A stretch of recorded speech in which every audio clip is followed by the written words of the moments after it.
পরের প্রবন্ধটা হলো একাদশ অধ্যায়, ফিল্ম তৈরি শেষ ধাপ, সঙ্গীত রচনা, উজ্জ্বল চক্রবর্তী। এই অধ্যায়টা অত্যন্ত সুন্দর, অত্যন্ত উপকারী একটা প্রবন্ধ। কেন উপকারী আলোচনা করলেই বুঝবেন।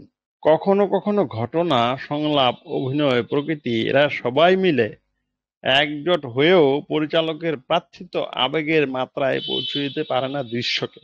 তখনই পরিচালক প্রার্থিত মাত্রার সঙ্গে ফিজিক্যাল উপাদানের মাধ্যমে পাওয়া মাত্রার মধ্যে একটা ফাঁক সৃষ্টি হয়। সারির সবশেষে সঙ্গীত আসে বলেই এই ফাঁকটা ভরাট করার দায়িত্ব পড়ে সঙ্গীতের উপরে। এই কথাটা আমরা একটু বুঝি। মানে পরিচালকের কল্পনার মধ্যে একটা জিনিস থাকে যে আমি এই দৃশ্যটা দিয়ে এই আবেগটা তৈরি করব।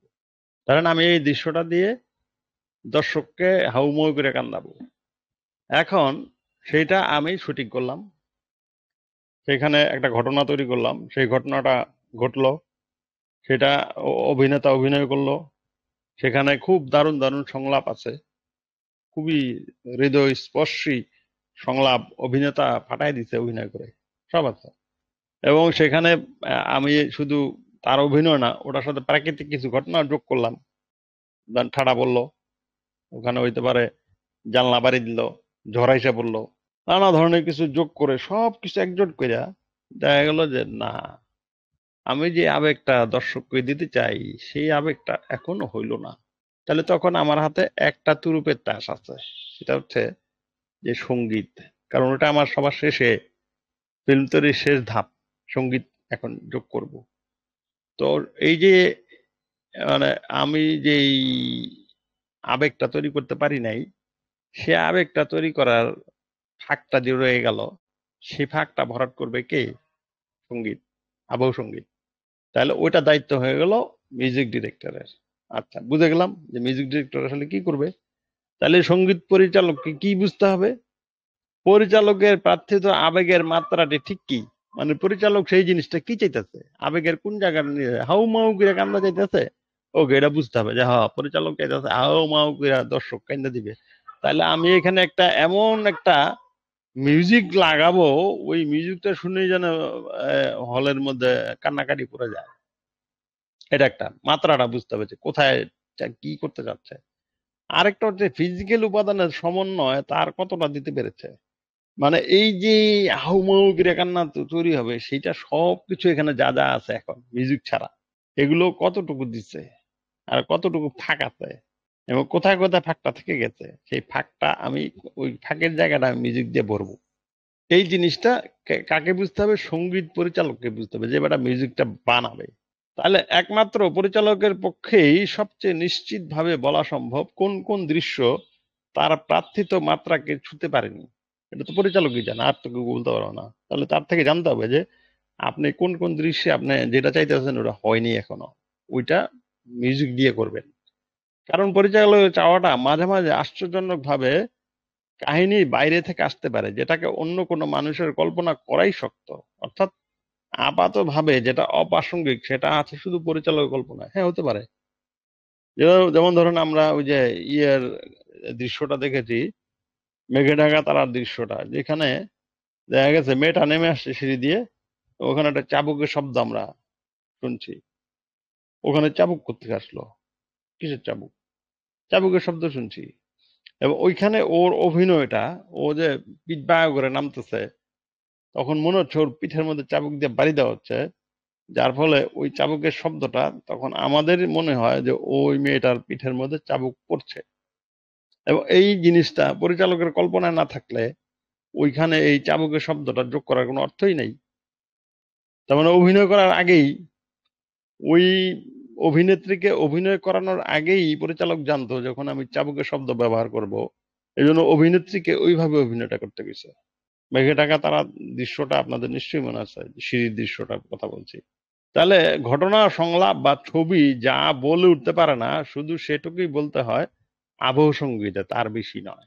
একদম ফাইনাল কথা এটাই, যে আবহ সঙ্গীতে সেটাকে বলবে যেটা ঘটনা, সংলাপ বা ছবি বলতে পারে না, ওটা আবহ সঙ্গীত বলবে, ওই আবেগটা প্রকাশ করবে। কতগুলো ফিজিক্যাল বাধা মেনে চলতে হয় বাস্তব ধর্মী ছবিকে, অন্তত ছবির ৯৫ ভাগ অংশ জুড়ে। সেটা হলো সুনির্দিষ্ট টাইম আর স্পেস এর দ্বারা আরোপিত বাধা। মানে একটা ঘটনা তো একটা নির্দিষ্ট টাইম এবং স্পেসের মধ্যে ঘটে, এর বাইরে যেতে পারে না। এই সীমাবদ্ধতা সাহসের সঙ্গে মেনে নিয়ে অভিব্যক্তির আংশিক দায়িত্ব আবহ সঙ্গীতের উপর ছেড়ে দিলে সেই দৃশ্যের মান নেমে যায় না, কারণ একমাত্র আবহ সঙ্গীতই টাইম স্পেস এর বাঁধন থেকে মুক্ত। মানে সঙ্গীত তো টাইম স্পেস মানে না, তাই না? একটা সঙ্গীতের কোনো সময় আর নাই, নাই তো।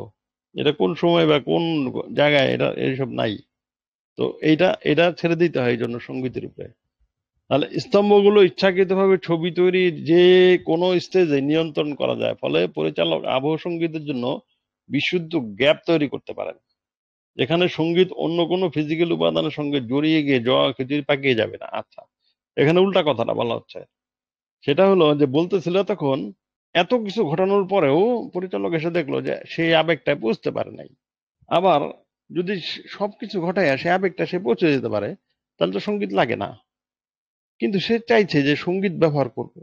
তার মানে সে যেটা করতে হবে, তাইলে ওইখানে একটা ফাঁক রাখতে হবে ইচ্ছা করে, যেটা মানে স্বয়ংক্রিয়ভাবে ঘটেনি। সে ইচ্ছা করে একটা ফাঁক রেখে দিছে যে পরে এই যে জায়গাটায় সঙ্গীতটা। সবচেয়ে বড় প্ল্যান হলো, দেখবেন যে ওই জায়গায় কোনো সংলাপ রাখে নাই। হতে পারে যে সংলাপ বাদ দিছে, সংলাপ নাই, শুধু একটা মানুষ দাঁড়ায় আছে চুপ করে, ব্যাস। ওখানে একটা মিউজিক পিস বাজতেছে। তার মানে এই যে একটা মানুষ দাঁড়ায় থাকবে এবং এখানে একটা মিউজিক বাজবে, এটা পরিচালকের প্ল্যান। এবং ওখানে উনি কি বাদ দিছে? সংলাপ বাদ দিছে। যে না, মিউজিকের সঙ্গে সংলাপ ভালো লাগতো, সংলাপ বাদ। সংলাপ ওখানে লেখেই নেই, বাদ দিয়ে দিছে, সংলাপ বাদ দিয়ে দিছে। আচ্ছা, গেল।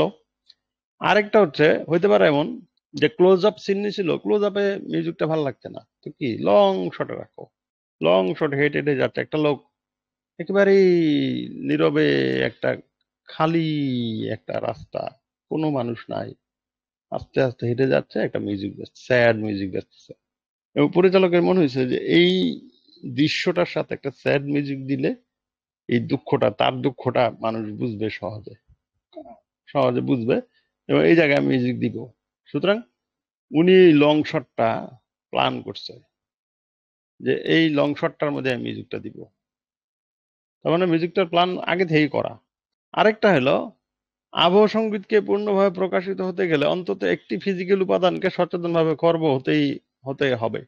এটাই হলো গ্রহণ বর্জনের প্রক্রিয়া। একটি উপাদান গ্রহণ করতে হলে অন্য উপাদানের সচেতন বর্জন।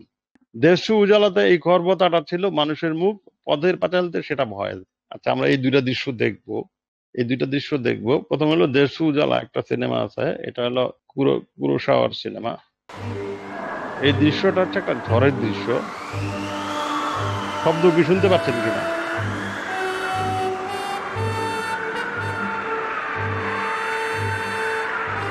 আপনারা একটু কথা বলেন, শব্দ শুনতে পাচ্ছেন কিনা? না, শব্দ শোনা যাচ্ছে মনে হয় না। না, শোনা যাচ্ছে না,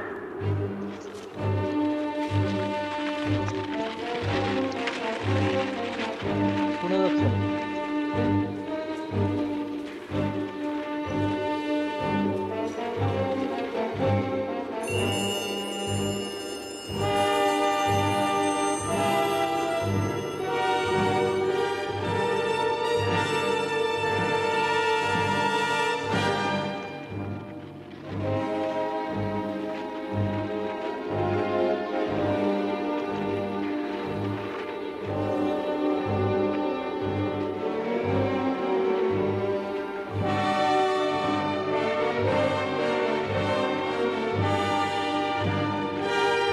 শব্দ শুনতে পাচ্ছেন কিনা বললেন না তো।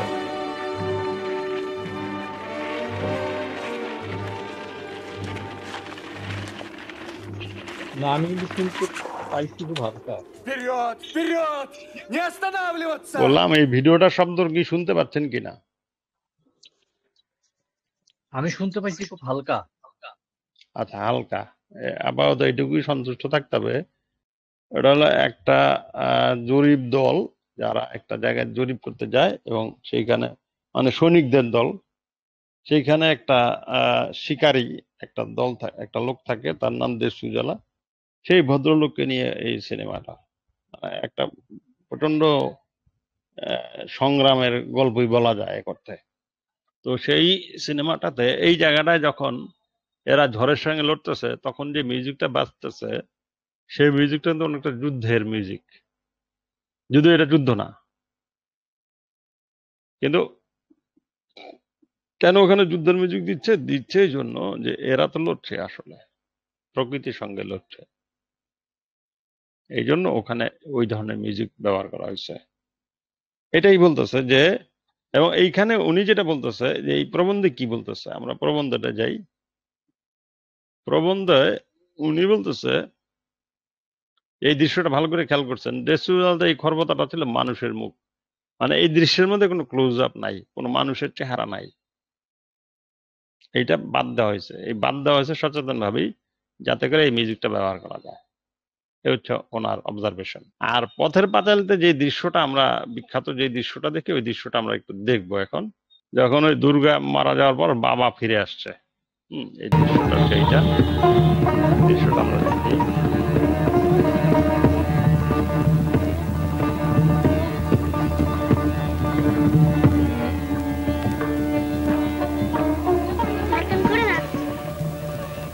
ভদ্রমহিলা শোকগ্রস্ত হয়ে বসে আছে, ওই যে তার যে প্রতিবেশী মহিলা, সে কিছু সবজি পাঠাইছে,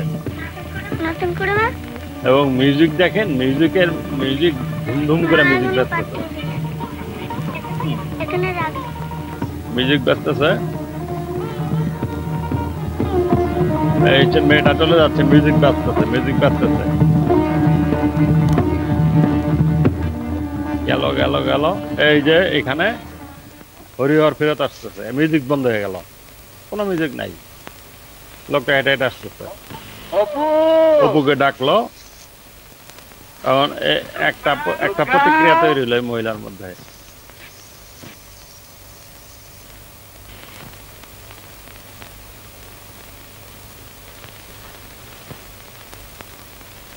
কোনো মিউজিক নাই এখানে, দেখেন কোনো মিউজিক নাই, লোকটা তার দিকে তাকাচ্ছে। হ্যাঁ, আর কটা দিন সবুজ হইল না, একেবারে ঘর বাড়ি ভেঙে পড়ছে ঝড়ে,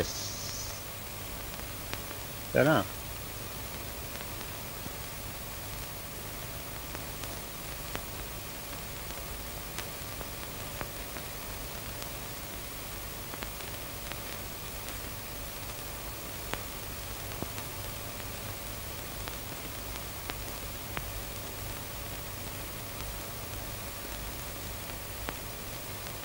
এই যে উনি যে ঘুরে তাকাইলো, এই ঘুরে তাকানোটা নিশ্চয়ই একটা প্ল্যানের অংশ। ঘুরে তাকানোর এদিকে কোনো কারণ নাই তো, জাস্ট আমার কাছে মনে হয়েছে যে ক্যামেরাটা আছে বলে এদিকে ওনাকে দিয়ে ঘুরে তাকানো হয়েছে। আচ্ছা, এখানে আরেকটা সুন্দর প্ল্যান হলো যে ও যে ফ্রেমে থেকে বেরিয়ে গেল এবং দরজাটা খুললো, দরজাটা খোলার শব্দটা পাওয়া গেল, দেখানো হলো না। খুব সুন্দর একটা প্ল্যান। আচ্ছা, তারপরে আমরা দেখবো যে এই লোকটা আবার ফ্রেমে ঢুকলো, এই যে ফ্রেমে ঢুকলো ঘরের ভিতরে, খুবই স্মার্ট একটা প্ল্যান। আচ্ছা, এখন দেখেন ও কিন্তু ওর ছেলে মেয়েকে ডাকতেছে, এর মধ্যে ওর ওয়াইফ আছে। এই তুমি আছো?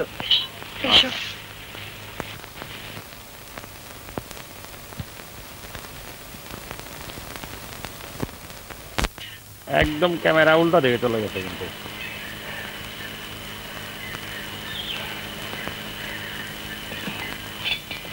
কেমন আছো?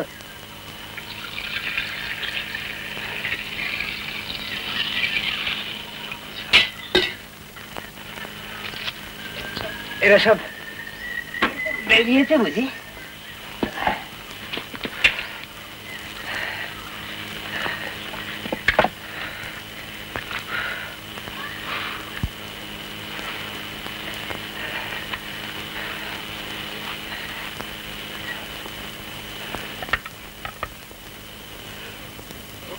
ওকে, যাচ্ছ কোথায়? জিনিসগুলো এনেছি দেখো। ওই জিনিসগুলো দেখাচ্ছে। আগে আসতে পারলে কি আর আসতাম না? রানাঘাটে এসে কপাল ফিরে গেছে বুঝলে, আর দিনকার ঘোরাঘুরি সার্থক হয়েছে। তাই দেখো, চড়কের মেলার থেকে দেখা কাটার কাঠের জিনিস, আর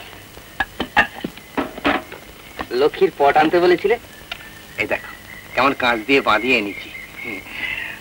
আচ্ছা, আর এই এই দেখো, দুর্গার শাড়িটা দুর্গার জন্য একখান, এই দেখো না কেমন শাড়ি, দেখো দেখো। এখানে এখানে ক্লোজ আপ ইচ্ছা করে দেওয়া হয়েছে, তাই না? আর ভাবনা কি, আমি এসে গিয়েছি গরমে একটু জল দিতে, গরমে একটু-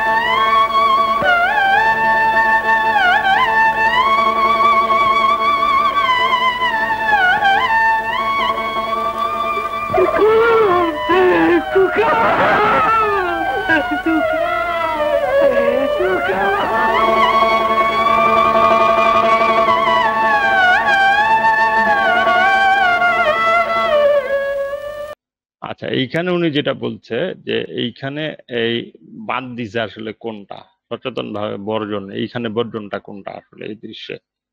সেই বর্জনটা হইল ভয়েস। কোন ভয়েস? ওই যে যখন বললো দুর্গার জন্য শাড়ি, তখন মহিলাটা কিন্তু কথা বলতেছে, বলতেছে যে দুর্গা নাই, দুর্গা মরে গেছে, দুর্গা বলতেছে, কিন্তু কথাগুলো আমরা শুনছি না। তখন আমরা কিন্তু ওইখানে মিউজিক শুনতেছি। এটাই বর্জন। এই বর্জনটা না করলে এই এই মিউজিকটা এইখানে এত অর্থপূর্ণ হইতো না। এই হচ্ছে মুখ্য কথা।